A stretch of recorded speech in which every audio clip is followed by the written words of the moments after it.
Pregnancy से जुड़े myth के बारे में हम लोग ऑलरेडी बहुत कुछ डिस्कस कर चुके हैं। आज हम लोग डिस्कस करेंगे डिलीवरी के बाद जो बातें बताई जाती हैं, जो सुनाई जाती हैं, उनके बारे में। प्रेगनेंसी में आपको पता ही है कि बहुत सारी नसीहतें मिलती हैं, ऑफ कोर्स हमारे केयर के लिए मिलती हैं, लेकिन डिलीवरी होने के बाद अगेन ये सारी बातें शुरू हो जाती हैं। ये मत करो, वो मत करो, ये खाना चाहिए, ये नहीं खाना चाहिए, ऐसे करना चाहिए, ऐसे नहीं करना चाहिए।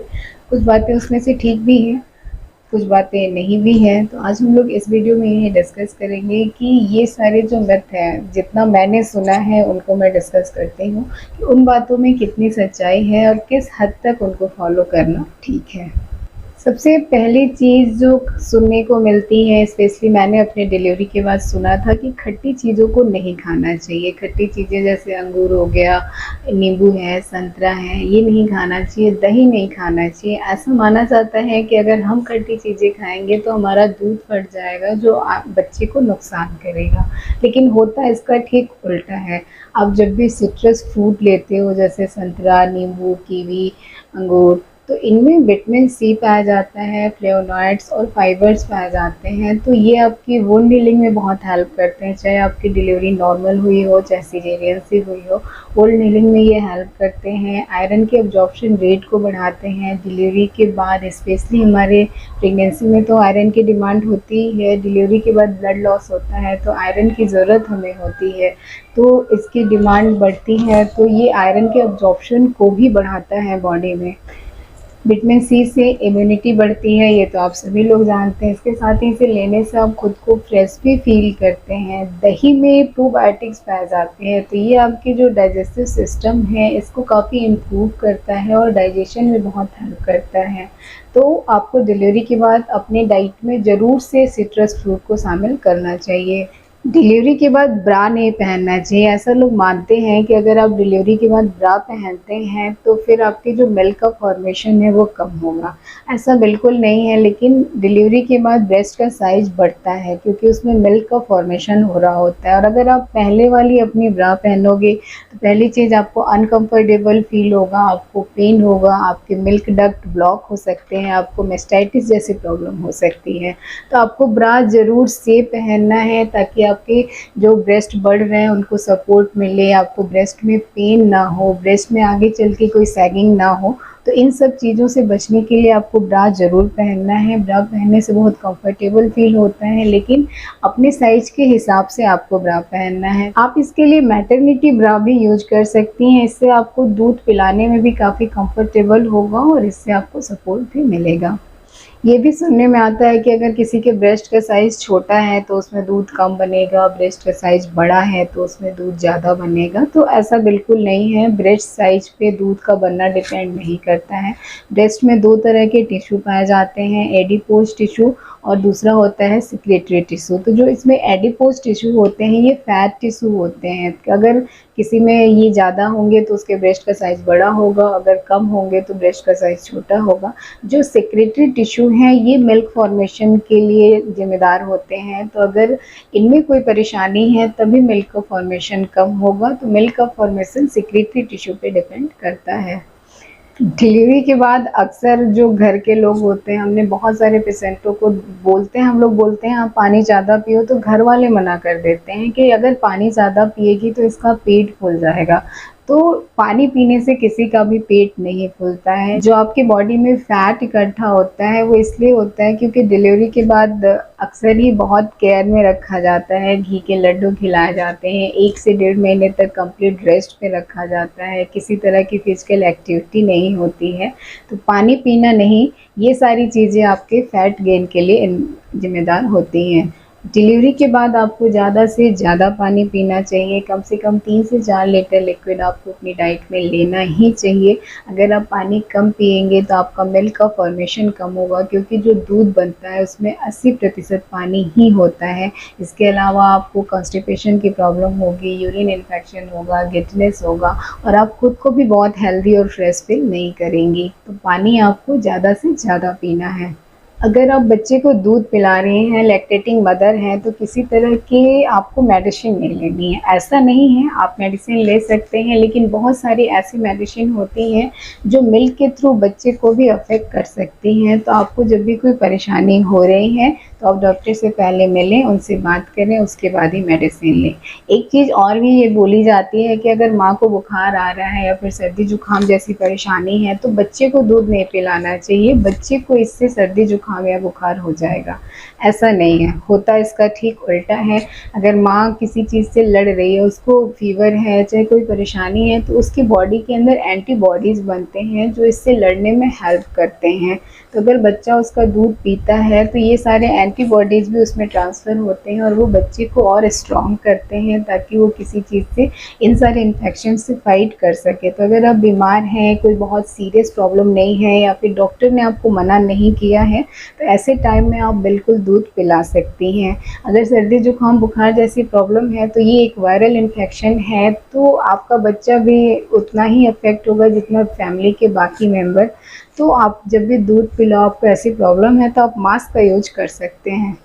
डिलीवरी के बाद नहाना नहीं है, पंखा नहीं चलाना है, एसी नहीं चलाना है, चाहे कितनी भी गर्मी हो, ढेर सारे कपड़े पहना के रखे जाते हैं, कान को हमेशा बांध के रखा जाता है कि कान से हवा ना घुस जाए। तो ऐसा बिल्कुल भी आपको नहीं करना है। आप जिन कपड़ों में कंफर्टेबल हैं उतना ही कपड़ा पहनना है। आप एसी भी चला सकते हैं, पंखा भी चला सकती हैं, लेकिन एक नॉर्मल टेम्परेचर मेंटेन करके रखना है। ना बहुत ज़्यादा ठंडा होना चाहिए, ना ही बहुत ज़्यादा गर्म एनवायरनमेंट होना चाहिए। नहाने का ही सोचिए, अगर मदर नहाएगी नहीं, अनहाइजीन तरीके से रहेगी, साफ़ सफाई का ध्यान नहीं रखेगी, तो मदर के साथ बेबी को भी इन्फेक्शन होने का रिस्क बढ़ जाएगा। तो साफ़ सफाई का ध्यान भी रखना है, ज़्यादा गर्मी में नहीं रहना है, ह्यूमिडिटी में नहीं रहना है, टेम्परेचर का ख्याल रखना है, ना बहुत ज़्यादा गर्म होना चाहिए, ना बहुत ज़्यादा ठंडा होना चाहिए। डिलीवरी के बाद अगर कम ब्लीडिंग होती है तो लोग कहते हैं कि इतनी कम ब्लीडिंग हुई है तो शरीर की सारी गंदगी बाहर नहीं निकली होगी। लोगों का ऐसा मानना है कि जितनी ज़्यादा ब्लीडिंग होती है उतनी ज़्यादा शरीर से गंदगी बाहर निकलती है, तो ऐसा नहीं है। डिलीवरी के बाद 1 से 1.5 महीने तक ऑफ एंड ऑन रुक के या फिर लगातार आपको ब्लीडिंग हो सकती है, पर ऐसा ज़रूरी नहीं है। किसी की ब्लीडिंग 4 दिन में भी रुक जाती है, किसी की ब्लीडिंग महीनों चलती है, तो इससे घबराने वाली बात नहीं है। ये डिपेंड करता है कि डिलीवरी से पहले आपका जो मेंस्ट्रुअल साइकिल था वो कैसा था और कितने दिन का था। डिलीवरी के बाद अगर दूध पिएंगे तो टाका पक जाएगा, ऐसा भी लोग बोलते हैं, शायद इसलिए लोग उसको इससे कोरिलेट करते हैं। लेकिन आप डिलीवरी के बाद दूध आराम से पी सकते हैं। इसमें बहुत सारा कैल्शियम और विटामिन डी होता है जो आपके हेल्थ इम्प्रूवमेंट में भी काफ़ी मदद करता है। शुरू के दिनों में जब तक आपको स्टूल पास नहीं हो जाता है, दूध लेने के लिए मना करते हैं हम लोग, क्योंकि ये आपको डाइजेशन में प्रॉब्लम कर सकता है। लेकिन ऐसे आप दूध ले सकते हैं। टाका पकता है इन्फेक्शन की वजह से और अनहाइजीनिक तरीके से रहने की वजह से। तो अगर आपको स्टिचेज लगे हैं तो उसकी साफ़ सफाई का आपको ध्यान रखना है। डिलीवरी के बाद अगर आप हल्दी लेते हैं तो बच्चे को जॉन्डिस हो जाएगा, ऐसा नहीं है। बच्चे को अगर जॉन्डिस होता है तो वो उसके बिलिरुबिन मेटाबॉलिज्म के कारण होता है, आपके फूड में हल्दी लेने से नहीं होता है। तो आप हल्दी ले सकती हैं। 1.25 महीने तक घर से बाहर नहीं निकलने दिया जाता है। ऐसा मानते हैं लोग कि अगर महिला 1.25 महीने तक घर से बाहर निकलती है तो माँ और बच्चे के साथ कुछ गलत हो सकता है। इसका कोई भी साइंटिफिक प्रूफ नहीं है, बल्कि अगर आप 1.25 महीने तक एकदम घर के अंदर ही रहेंगी तो इससे पोस्टपार्टम डिप्रेशन का खतरा जो है वो बढ़ सकता है, रिस्क हो सकता है। तो आप बिल्कुल बाहर निकलिए, बच्चे के साथ भी निकलिए, इसमें कोई परेशानी नहीं है। सेफ्टी आपको बस उतनी ही रखनी है जितनी आप जनरल तरीके से भी बच्चे के साथ बाहर निकलेंगी तो आपको रखना है। अगर किसी की डिलीवरी ऑपरेशन के थ्रू हुई है और कमर में दर्द है तो लोग ऐसा बोलते हैं कि कमर में जो सुई लगी थी उसके कारण कमर में दर्द हो रहा है। तो कमर में जो इंजेक्शन लगता है वो बहुत पतला सा इंजेक्शन होता है और ये आपके कमर दर्द का कारण नहीं बनता है। आपके कमर में जो दर्द होता है वो आपके गलत पोस्चर के कारण होता है। अगर आप बहुत झुक के बच्चे को दूध पिला रही हैं, स्ट्रेट नहीं बैठ रही हैं, तो आपको कमर दर्द हो सकता है। या फिर दूसरी चीज़ की डिलीवरी के बाद डॉक्टर 6 मंथ तक आपको कैल्शियम बोलते हैं लेने के लिए, अच्छे न्यूट्रिएंट लेने के लिए बोलते हैं। अगर आप न्यूट्रिएंट का ध्यान नहीं रखेंगी, सप्लीमेंट्स ध्यान से नहीं लेंगी, तो भी आपको कमर में दर्द हो सकता है।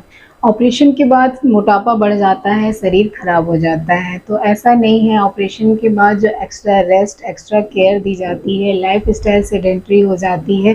कुछ घर वाले भी डरते हैं, कुछ पेशेंट को भी लगता है कि अगर मैं चलूँगी तो मेरे टाँके टूट जाएँगे या फिर भारी सामान उठाऊँगी तो ये परेशानी हो गई।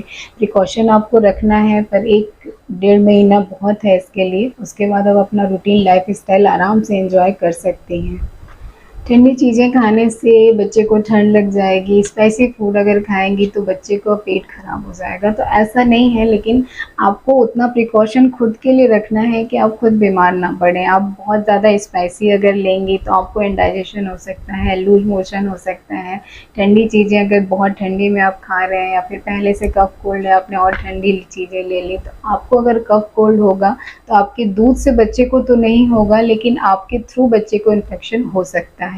तो ऐसी चीज़ों का आपको ध्यान रखना है। कुछ फूड आइटम्स हैं वो अलग-अलग लोगों के लिए अलग-अलग होता है, जिसको लेने से बच्चे को पेट में दर्द या ऐसी परेशानी होती है, पर ये सब पे लागू नहीं होता है। कुछ मदर्स में जिनको लेने के बाद ऐसी परेशानी होती है, तो आपको ध्यान रखना है कि आप क्या फूड आइटम ले रहे हो जिसके बाद बच्चे को स्पेशल परेशानी हो रही है, तो उन फूड आइटम्स को आपको कुछ दिन के लिए बंद कर देना है। तो ये तो वो सारी बातें थी जो मैंने अपने टाइम में सुनी हैं या फिर पेशेंट के मुँह से सुना है जो बातें। और भी बहुत सारी बातें होंगी, तो आपने अपने टाइम में क्या-क्या बातें सुनी हैं मुझसे ज़रूर शेयर करिएगा, और अगर ये वीडियो पसंद आया हो तो इसे लाइक कीजिएगा। Thank you.